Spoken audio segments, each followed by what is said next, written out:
estudar os versículos que tratam da famigerada acepção de pessoas. Do 1º ao 13º versículo, Tiago aborda essa temática com muita propriedade. E a primeira declaração que ele faz é: meus irmãos, não tenhais a fé de nosso Senhor Jesus Cristo, ou em nosso Senhor Jesus Cristo, Senhor da glória, em acepção de pessoas. No capítulo 1, Tiago levou os cristãos a um nível superior de intimidade com Deus. Ele destaca a prática da palavra como algo superior a apenas ouvir. E as palavras que findam o capítulo 1 demonstram o tipo de religiosidade que Deus espera do seu povo. Vejam o que diz o versículo 26 e o versículo 27, por favor. 26 e 27 do capítulo 1.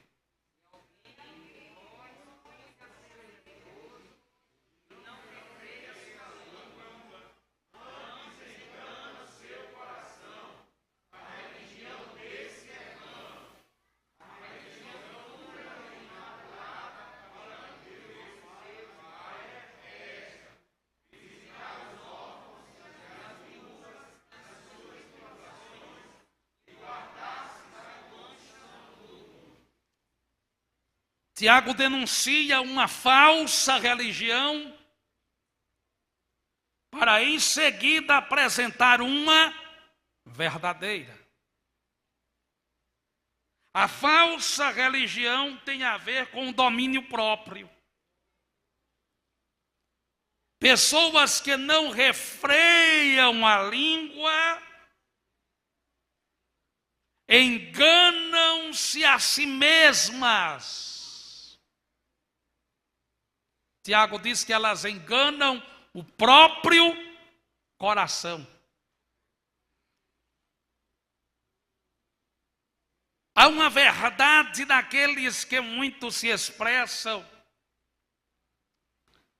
na tentativa de justificar as suas práticas erradas. Estes são capazes de falar tanto e de argumentar tanto em favor de si mesmos, que eles acreditam na própria mentira. Há homens e mulheres cuja prática nada tem a ver com a Bíblia. A vida devocional, o comportamento, não tem nada a ver com o Cristo do verdadeiro cristianismo. Mas essa pessoa sabe falar bem para si mesma. Elas conseguem enganar a própria consciência. Muitas vezes até com obras positivas, como ajuda ao necessitado. Mas Tiago diz assim: a religião desta pessoa é vã. E ele passa para a verdadeira religião. A verdadeira religião é a pura e sem mácula para com nosso Deus e Pai é esta. Primeiro, visitar os órfãos e as viúvas das suas tribulações. E a segunda parte, guardar-se da corrupção do mundo. Esse versículo tem sido distorcido, principalmente tempos como o que estamos vivendo. Porque com base na primeira expressão, algumas pessoas têm dito: eu não preciso ir para a igreja. Basta eu ajudar as pessoas e eu já pratico a verdadeira religião. E a maior parte destes geralmente se esquecem até da última expressão do versículo: guardar-se da corrupção do mundo. Resumem a fé à prática das boas obras, como se isto fosse um preço pela salvação. Mas o apóstolo Paulo disse em Efésios 2:8, pela graça sois salvos, por meio da fé. Isto não vem de vós, é dom de Deus. Não vem das obras. Versículo 9, não vem das obras, para que ninguém se glorie. Versículo 10, porque somos feituras suas, criados em Deus, para que andássemos nas boas obras, as quais Deus de antemão preparou para que andássemos nelas. Ou seja, Paulo completa o raciocínio de Tiago. Paulo apresenta a salvação pela graça e por meio da fé. E ele apresenta as boas obras não como condição para a salvação, mas como a condição do salvo. O salvo nasceu de novo para as boas obras, para evidenciar, demonstrar a sua fé por meio de uma vida diferente. Mas vejamos ainda o que diz Tiago. Tiago diz que a primeira parte de uma verdadeira religião é se importar com as pessoas carentes, necessitadas. Visitar órfãos e viúvas é mais do que ir na casa, é assistenciar estas pessoas em suas tribulações. Mas ele demonstra que só fazer isso e permanecer no mundo não basta. Continua sendo falsa religião fazer só isso. Verdadeira religião é ajudar pessoas, mas é também manter-se em uma vida de santidade. Por isso a expressão guardar-se da corrupção ou da contaminação do mundo. Agora sim, Tiago continua dizendo: não tenham a fé em nosso Senhor Jesus Cristo, o Senhor da glória, em acepção de pessoas. Quando Tiago fala da fé aqui, é possível que ele esteja falando de dois aspectos da fé. Digam comigo: a fé objetiva e a fé subjetiva. O que significa a fé objetiva? A crença. Para ser mais prático ainda, o credo. As convicções que você tem com base em um sistema, em um conjunto de doutrinas ou ensinos. Digam comigo: a fé objetiva é a crença em um conjunto de doutrinas, de ensinos. Todos aqueles que afirmam ter fé em Jesus Cristo possuem uma maneira de ver as coisas que está diretamente relacionada a essa fé. Ou seja, você demonstra pela sua vida no que você acredita. Uma pessoa que está na igreja, ela não acredita que é salva, ela vai se comportar como alguém que não é salvo. Uma pessoa que está na igreja, ela não acredita nos dons espirituais, ela vai se comportar da forma que acredita, ela não vai buscar os dons espirituais. De maneira que a vida que você vive reflete aquilo em que você acredita. E há muitas crenças mundanas da igreja que nada tem a ver com o Evangelho, nada tem a ver com a Bíblia. As pessoas foram achando e trazendo, e elas vão vivendo dessa forma. E é exatamente por isso que muitas vezes essa crença errada que produz comportamentos errados acaba afastando pessoas de Deus. E nós vamos ver isso na expressão que Tiago usa nesse versículo primeiro. Ora, se você crer de maneira objetiva em Jesus, ou seja, você acredita no conjunto dos ensinos de Jesus. Você não acredita apenas que ele morreu na cruz, você acredita em tudo que ele ensinou. Você não acredita apenas que ele ressuscitou ao terceiro dia. Você acredita que toda a palavra de Deus é a verdade de Deus para a sua vida e você precisa obedecê-la. Isso é uma fé objetiva. Não, eu creio que Jesus é o Senhor. Eu creio que Ele é o Senhor da glória, Ele é Deus. Eu creio nas doutrinas cristãs que apresentam Jesus como o Salvador da minha alma. Mas a maneira que você vive não demonstra isso.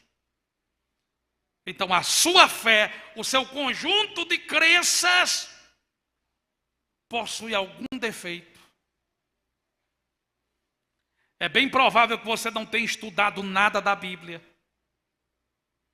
que você não tenha aprendido com outras pessoas, que você foi achando isso aqui é certo, isso aqui é errado, isso aqui eu acho que pode ser, isso aqui pode ser feito. E você criou a sua fé, o seu modelo de fé cristã. Mas não pode ser o meu modelo, o seu modelo, o nosso modelo.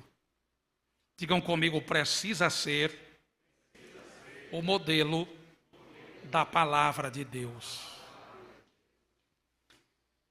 Eu disse que em segundo lugar essa fé pode ser subjetiva.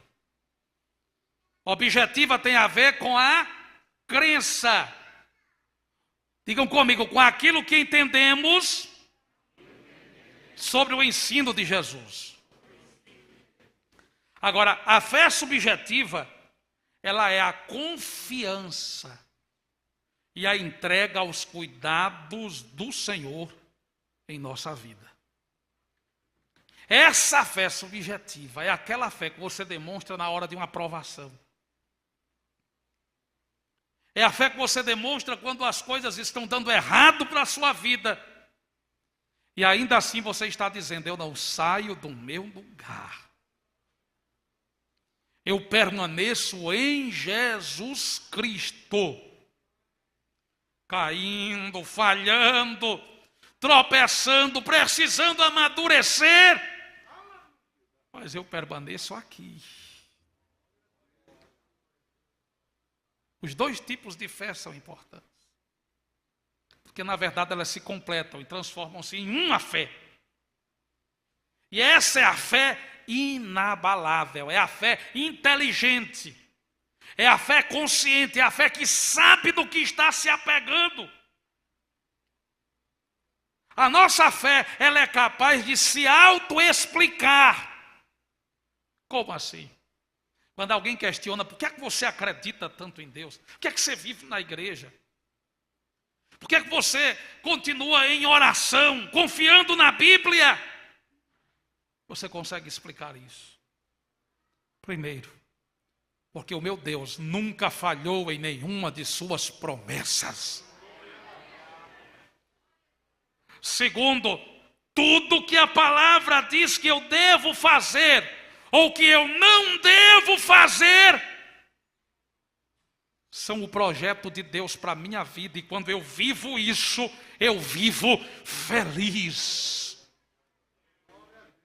Terceiro, meu Deus tem poder para fazer tudo o que Ele quiser fazer.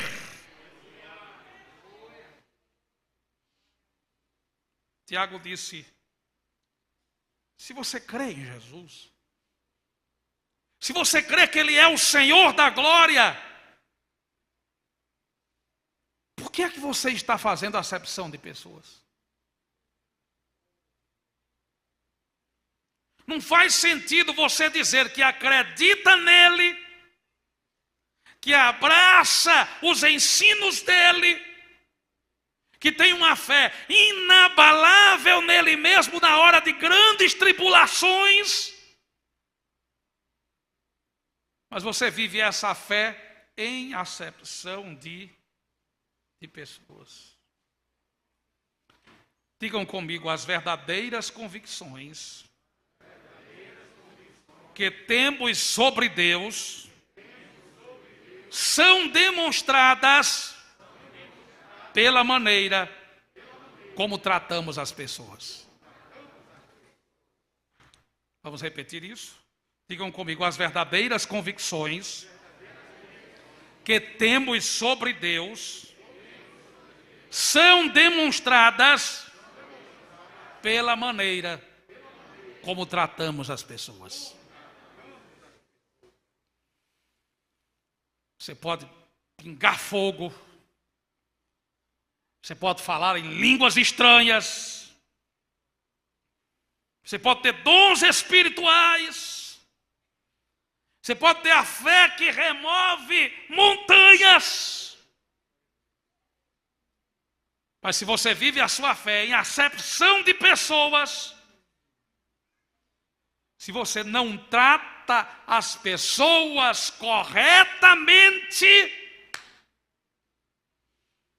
você está vivendo uma fé vã. Você está enquadrado na falsa religião. Mas é preciso entender o que é acepção de pessoas.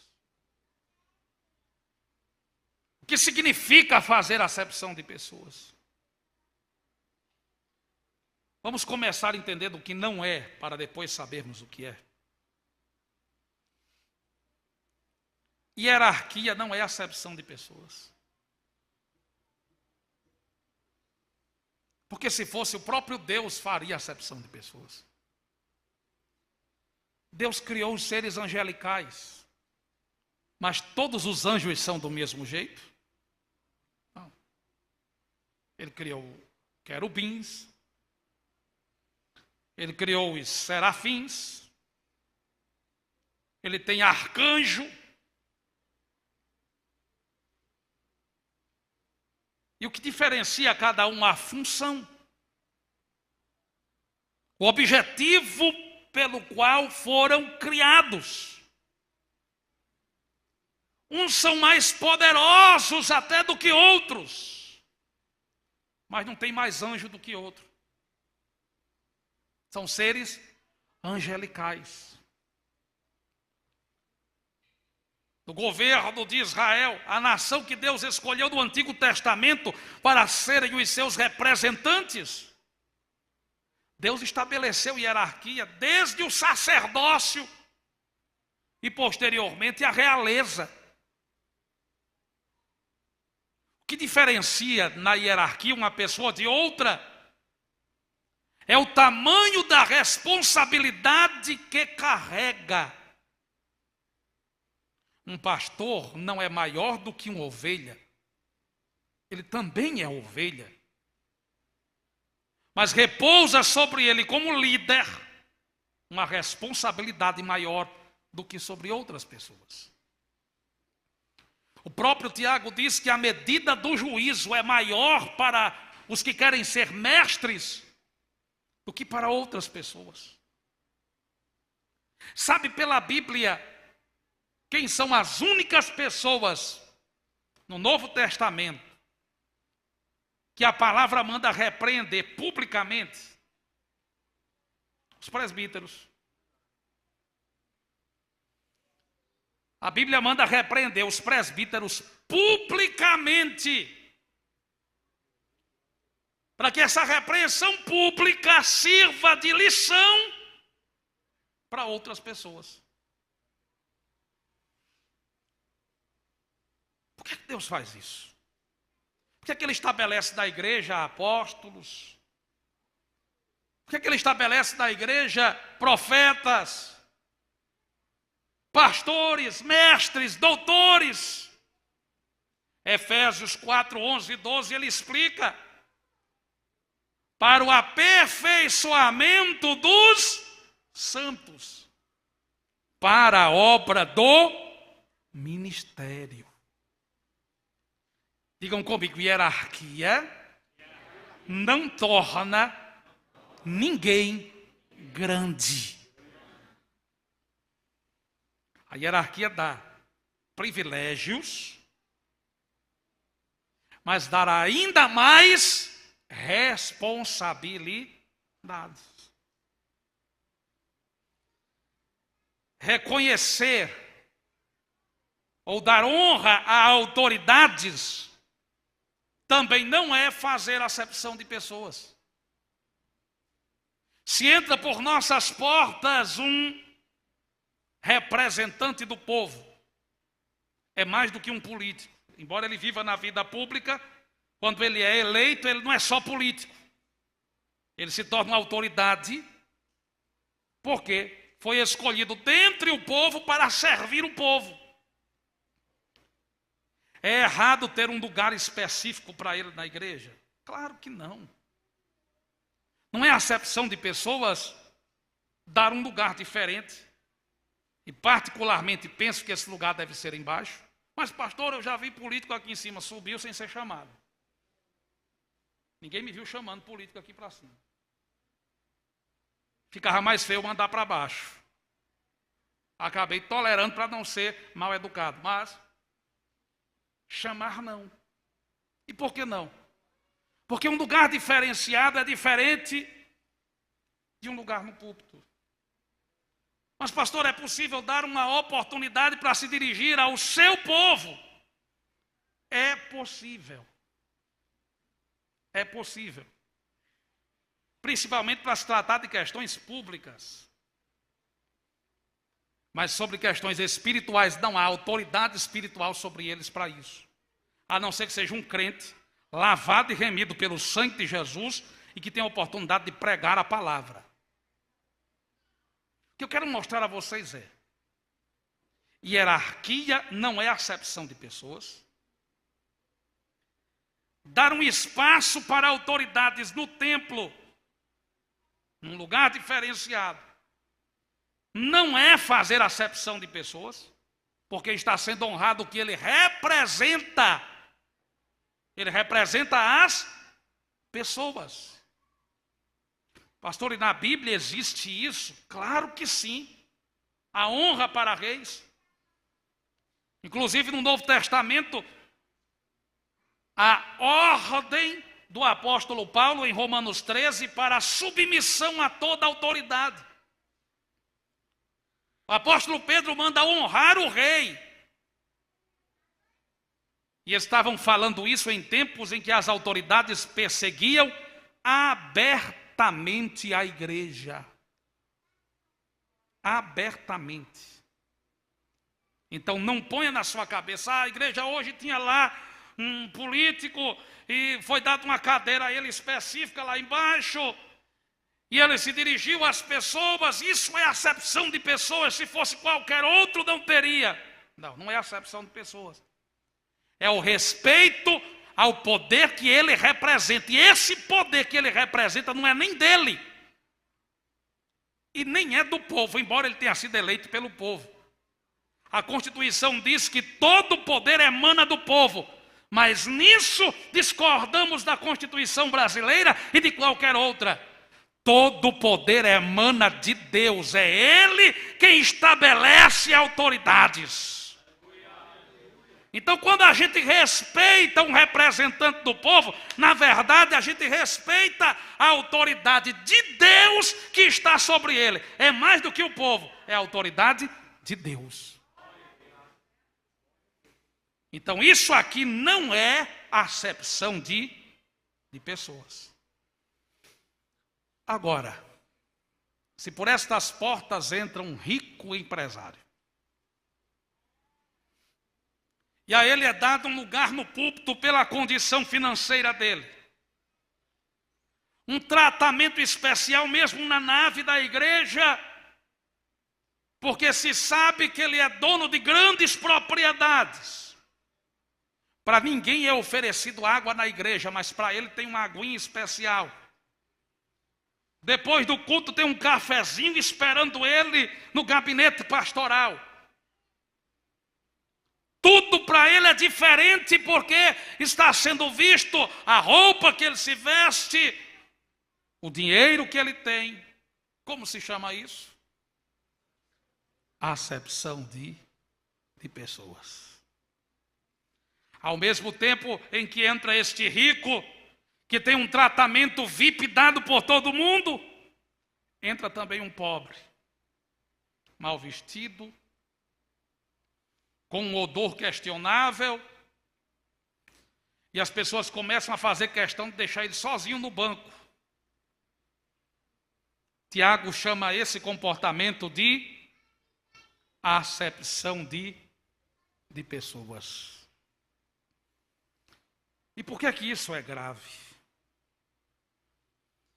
Porque esse não foi o exemplo dado por Jesus. Os cristãos, eles são seguidores de Jesus. E vejam como os inimigos de Jesus se referiam a ele sobre esse assunto. Mateus capítulo 22.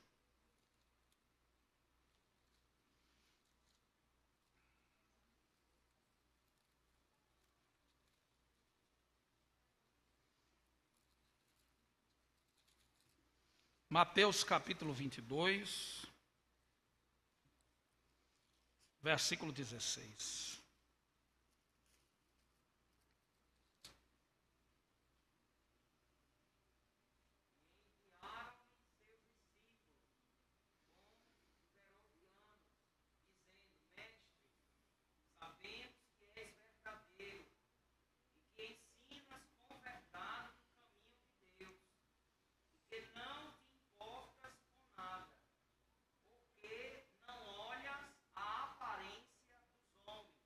Aleluia. Fariseus e herodianos se uniram. O detalhe disso é que esse povo se odiava. Os fariseus eram radicais que acrescentaram à lei um número enorme de normas, tornando-se duríssimos na aplicação dessas normas, principalmente para as outras pessoas, mais até do que para si mesmos, ao ponto de Jesus chamá-los de hipócritas. Não todos os fariseus, mas os fariseus que se comportavam dessa maneira, que eram maioria.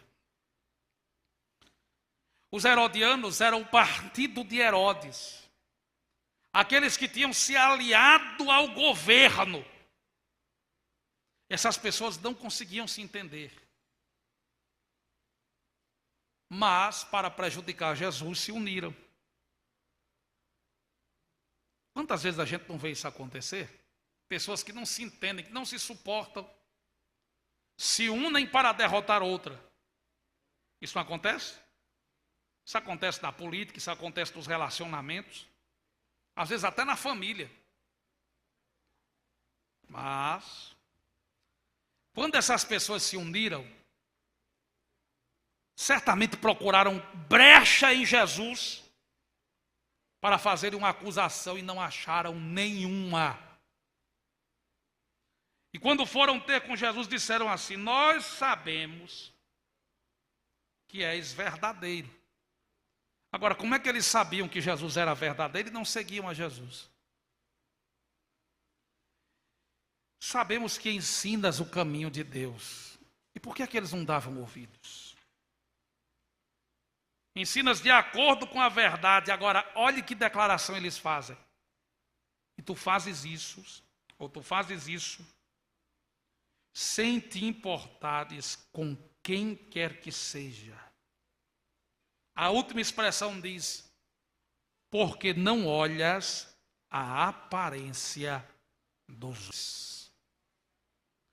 Os inimigos de Jesus reconheceram que ele não fazia acepção de pessoas. Jesus tratava as pessoas melhor do que elas mereciam. Jesus tratou bem um publicano quando as pessoas odiavam os publicanos, quando os tinham como traidores da nação. Jesus olhou para um deles e disse: desce depressa, porque hoje me convém pousar em tua casa. Os leprosos, a própria lei determinava que as pessoas deviam manter uma distância dos que tinham lepra. Jesus não apenas fica perto, como chega a tocar num leproso e dizer que quer que ele seja limpo. Jesus trata bem Nicodemos, e alguém diz: Jesus deu uma lapada em Nicodemos, disse a ele que ele tinha que nascer de novo. Jesus amou Nicodemos. E o amou de uma maneira tão profunda que um dos maiores discursos da Bíblia foram pronunciados para Nicodemos. Não só a doutrina do novo nascimento, mas o versículo mais conhecido da Bíblia. Porque Deus amou o mundo de tal maneira que deu seu Filho unigênito para que todo aquele que nele crer não pereça, mas tenha a vida eterna. Essa passagem foi citada para Nicodemos. Mas no capítulo 4 de João, depois de tratar um homem rico, um príncipe em Israel, muito bem, ele trata uma mulher que já tivera 5 maridos e o que tinha não era dela, que estava ao meio-dia num poço para não ser vista por ninguém. E como é que Jesus trata essa mulher? Ele diz para ela o que não tinha dito para ninguém até agora. Ele disse para ela que era o Salvador. Eu sou eu que falo contigo. Os apóstolos ainda não estavam prontos para serem enviados, irmãos. Mas aquela mulher voltou para a sua aldeia, chamou a cidade inteira para conhecer a Jesus. Ela venceu todo tipo de complexo que as pessoas falavam dela, que pensavam dela, e trouxe esse povo todo para Jesus. E as pessoas disseram: já não é mais pelo testemunho dela, nós estamos aqui convictos que este é o Salvador do mundo. Então Jesus trata bem publicano, Jesus trata bem leproso, enfermo, miserável. Jesus trata bem mulher que tinha uma moralidade questionável, não era aceita por ninguém, por viver uma vida totalmente promíscua. Jesus trata bem o rico e o pobre. Aleluia. E é o maior exemplo para nós. Talvez você leia o capítulo 2 de Tiago e pense assim: isso aqui eu já vi em algum lugar. Mas quem sabe você mesmo não fez acepção de pessoas. Quem sabe você não se desmanchou quando viu um homem ou uma mulher rica e tratou de uma forma. E quando viu um pobre que não tinha nada para lhe oferecer, o tratamento foi outro. Nem um copo com água você ofereceu. Você olhou para as vestes dessa pessoa dos pés à cabeça. Eu tenho orientado os irmãos da igreja e por onde tenho passado. Nós não podemos ter um comportamento que constrange as pessoas. Esse costume de olhar quem entra na igreja de cima a baixo. Irmão, isso é constrangedor. Tem gente que entra por essas portas tão constrangida porque nunca entrou aqui. Porque tem uma péssima visão dos crentes. Muitas vezes porque os próprios crentes falaram mal da igreja para os descrentes. Aí a pessoa chega na igreja se sentindo inadequada porque não tem roupas compostas para vir a um templo. Às vezes com uma roupa até imoral. Aí você que veio para a igreja adorar a Deus, ou disse que veio adorar a Deus, você dá aquela olhada de cima a baixo, de baixo a cima, como se estivesse passando um raio-x na pessoa que está entrando na igreja. O que é que você tem a ver com a roupa de quem está entrando ou deixando de entrar? O que é que você tem a ver com a forma que a pessoa chegou aqui? Se chegou com cabelo vermelho, azul, rosa. Para que você tem que dar conta da cor da ceroa aqui? Se entrou de calção, ou com a calça, com uma roupa bonita ou feia. Se você veio aqui adorar a Deus, irmão, você não tem que estar preocupado em olhar para trás ou olhar para quem está entrando pelas portas. Você tem que ter a preocupação de abrir o coração, a sua boca e glorificar a Deus, que merece toda a honra, toda a glória e todo o louvor. Tem gente que tem vergonha de entrar em nossas igrejas porque há crentes que se comportam assim. Gente que diz: eu vou em qualquer igreja, mas aquela igreja eu não vou, porque as pessoas olham do pé à cabeça. E às vezes tem razão, porque tem gente que faz isso mesmo. E a minha orientação é para jovens, para senhoras, para obreiros. Não façamos isso, porque isso desonra a Deus. Isso desonra a Deus. Se Deus lhe deu condição de se vestir bem, de adorar a Deus, que você tem, você não gasta dinheiro com droga, com cachaça, glória a Deus por isso. Agora, se o irmão não tem condição de se vestir assim, não menospreze, porque há um justo juiz que vê todas as coisas.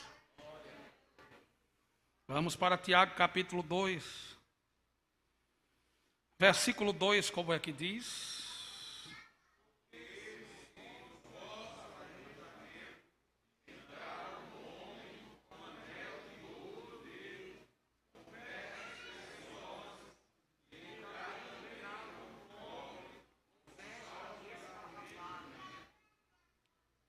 Podem prosseguir.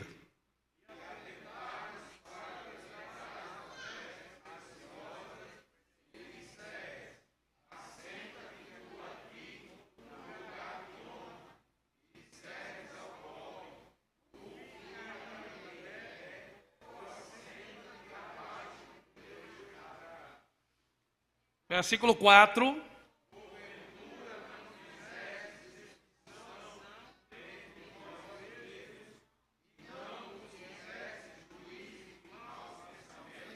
Essa expressão de Tiago, ela é muito interessante.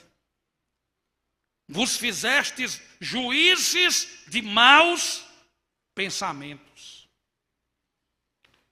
Quando a gente faz acepção de pessoas, ou seja, nós tratamos as pessoas pelo que elas têm e não por quem são. Nós valorizamos o que elas demonstram, a aparência, mais do que o conteúdo.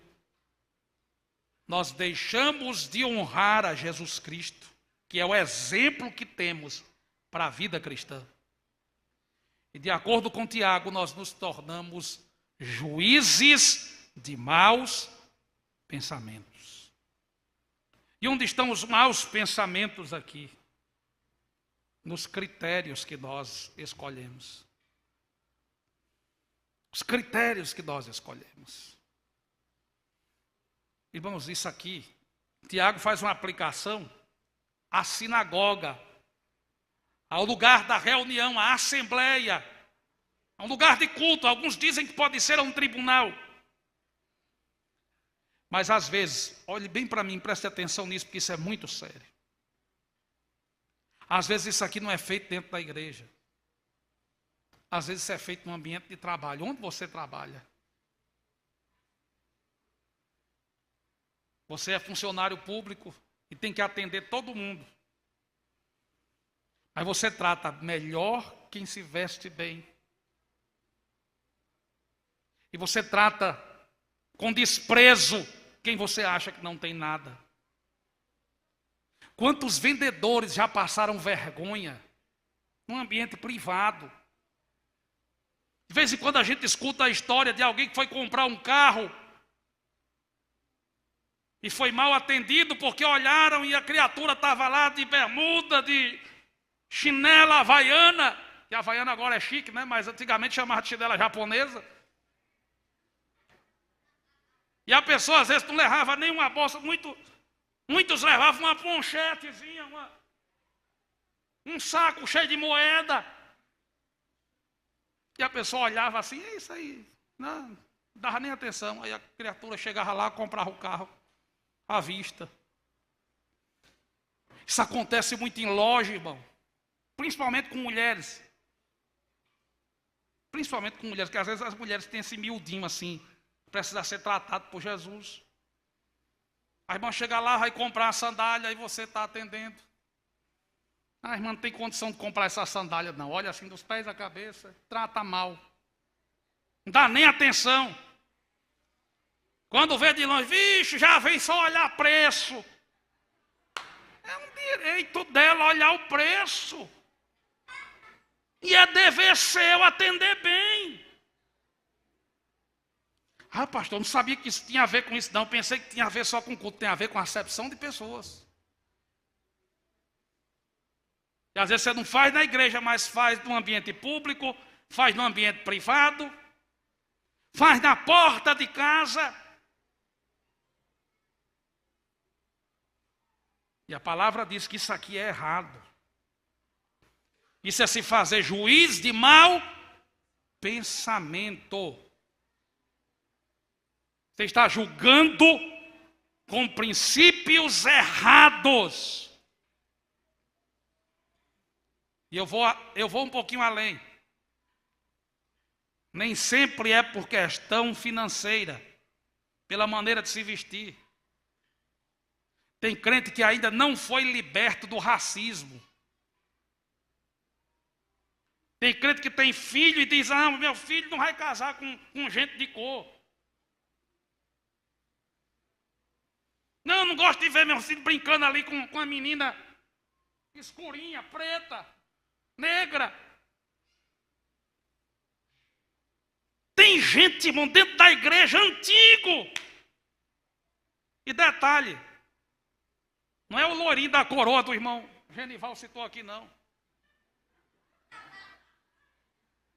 Você olha para a criatura, é a mesma cor, mas faz acepção de pessoas.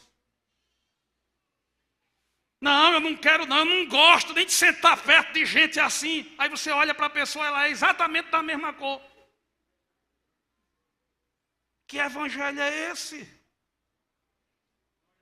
Que evangelho é esse, meu irmão?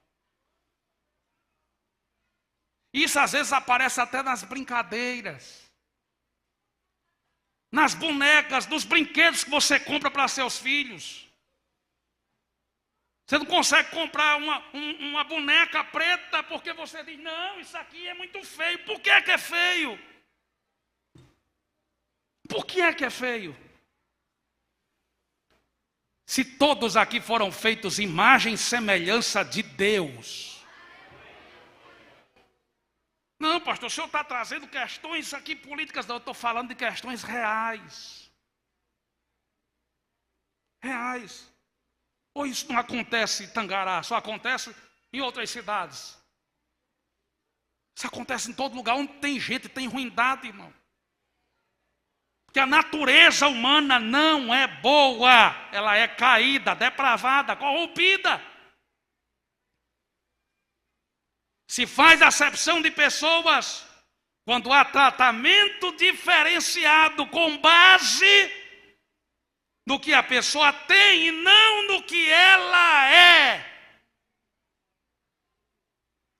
Isso pode ser feito na igreja, no ambiente público, no ambiente privado e até dentro de casa. Eu conheci um pai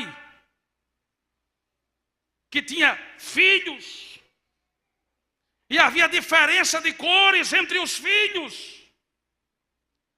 E ele tratava melhor o loirinho do que o moreno. E a criatura dizia que era crente. Para o bichinho que era a cor que ele gostava, tinha um tratamento, para o outro tinha outro. Para os filhos que não eram filhos dele, tinham cor diferente, ele tratava de um jeito. Meu irmão, nós estamos falando de evangelho. E se você mudou de roupa, se você deixou de frequentar uma igreja que adora ídolos, se você deixou a droga, a bebida, a prostituição, se você aprendeu os hinos da igreja, os versículos da Bíblia, mas ainda faz acepção de pessoas, você precisa ser liberto.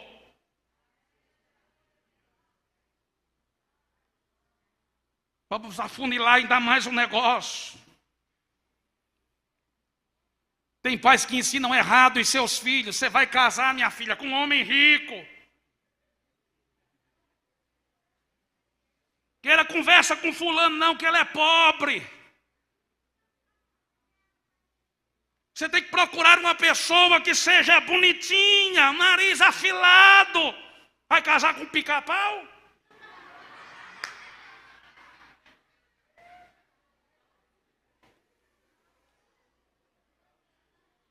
Não, a bichinha tem que ser assim. Aí levanta um padrão racista, preconceituoso. Preconceituoso. A palavra dessa noite é dura, mas é a palavra, é Bíblia. É Bíblia. Pare com essa conversa. Filha vai casar com rico, casa com rico, miserável, ímpio, que trata mal, que adultera, que se prostitui, que bate, está aí, que ganhou com a besteira.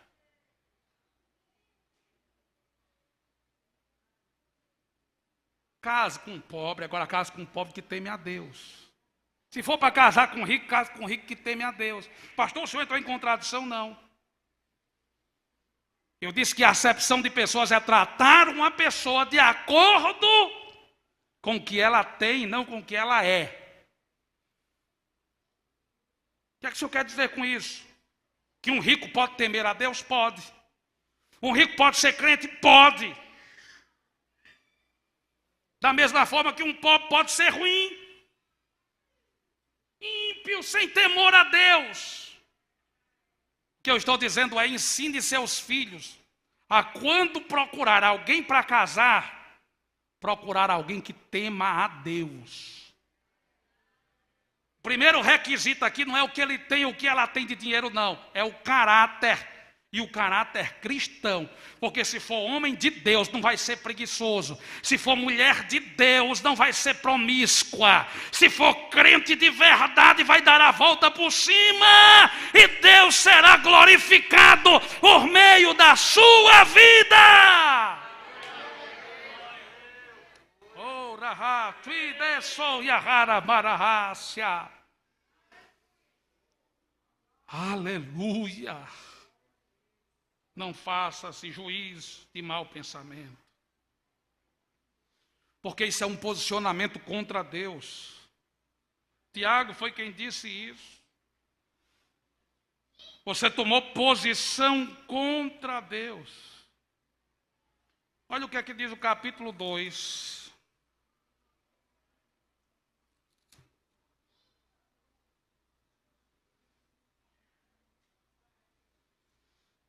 Versículo 5. E o versículo 6. Podem ler, por favor.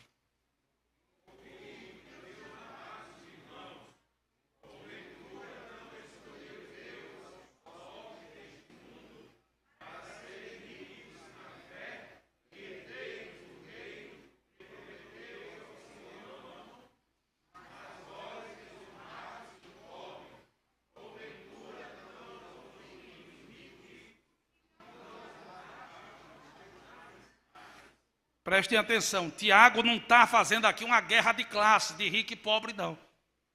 Vocês vão ver isso no versículo seguinte. O que é que ele está dizendo? Uma realidade que era comum naquela época. A igreja tinha um maior número de pobres e não haviam praticamente ricos entre eles.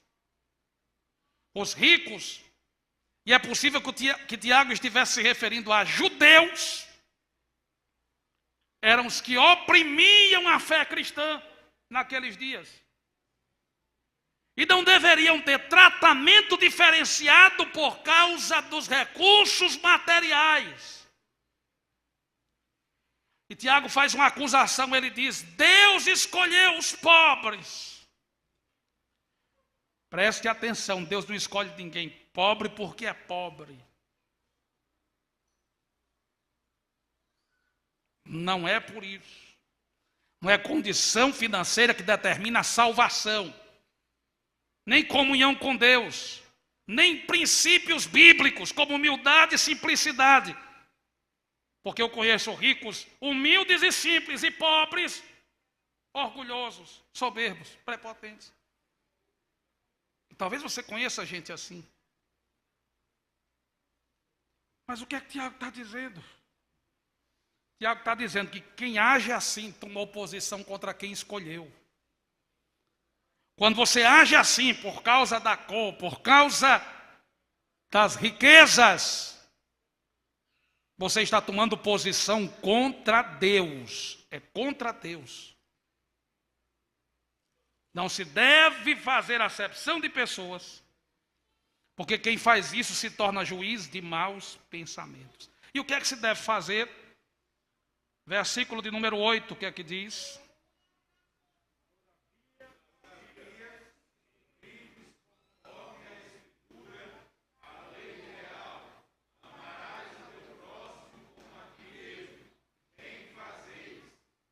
Versículo 9.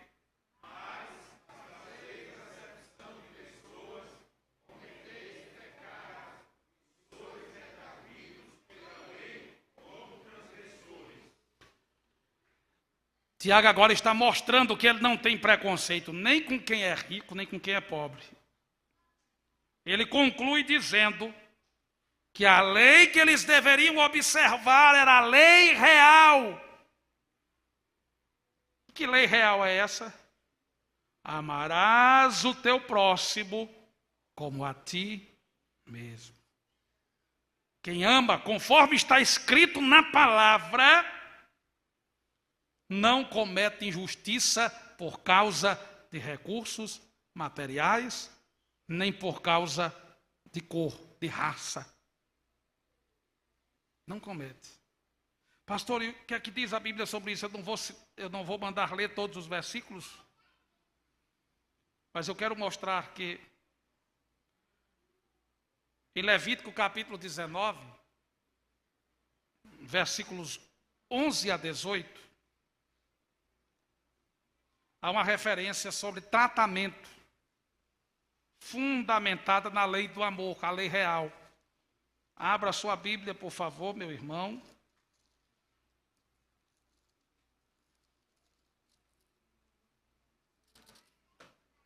Levítico 19, 11. No 3, todo mundo ler.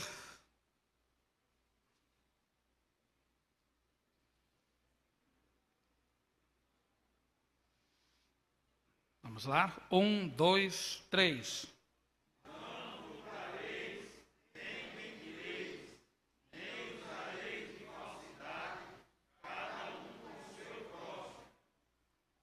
Podem continuar.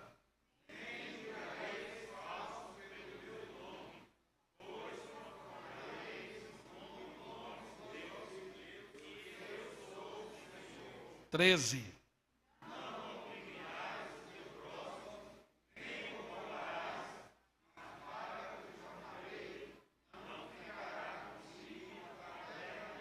Presta atenção, esse versículo diz aí o seguinte: você que tem empregado, tem alguém trabalhando para você, você tem um dinheiro para pagar e você segura de ruim, não vou pagar não, deixa ele ali sofrendo. A palavra está dizendo, não faça isso não. Não segure o dinheiro do jornaleiro. Continue.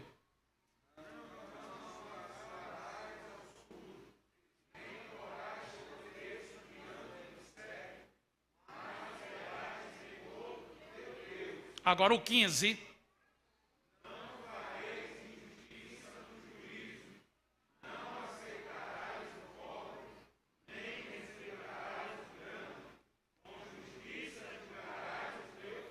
Vamos parar no versículo 15. Depois vocês leem em casa os outros versículos. Capítulo 19 tem leis morais, são as que estamos lendo. Leis civis que se cumpriram naquela nação agrícola e as leis cerimoniais que já cumpriram seu propósito. Aqui são leis morais. O que é que Moisés está dizendo aqui? No versículo 15 ele disse, não farás injustiça no juízo. Você nem vai aceitar o pobre, porque ele é pobre. Se ele estiver errado, ele tem que ser tratado. E ele disse, nem você vai se comprazer do grande. Você não vai beneficiar uma pessoa pensando em depois se beneficiar dela. Por que vou fazer isso? Primeiro, porque você está cumprindo a lei do amor. Digam comigo, a lei real é a lei do amor. 1 João capítulo 2, pode permanecer com a Bíblia fechada, porque nós vamos citar essas referências e não vai dar tempo a acompanhar por causa do horário. Mas na primeira carta de João, capítulo 2, versículo 11, diz que aquele que não ama seu irmão está em trevas. Anda nas trevas, porque as trevas lhe cegaram os olhos. Capítulo 3, versículo 10 da primeira carta de João, o apóstolo João disse que aquele que não ama não pertence a Deus. 1 João capítulo 3, versículo 14, está escrito que aquele que odeia seu irmão permanece na morte. Capítulo 3, versículo 15, aquele que não ama seu irmão é homicida, é assassino. Capítulo 4 e versículo 8 da primeira carta de João diz que quem não ama não conhece a Deus, porque Deus é amor. Capítulo 4, versículos 20 e 21 da primeira carta de João diz que aquele que diz que conhece a Deus e não ama seu irmão é mentiroso. Porque como é possível você dizer que ama a Deus que não vê e não conseguir amar a seu irmão a quem você vê? Aleluia. Aleluia. Fique de pé, meu irmão, em nome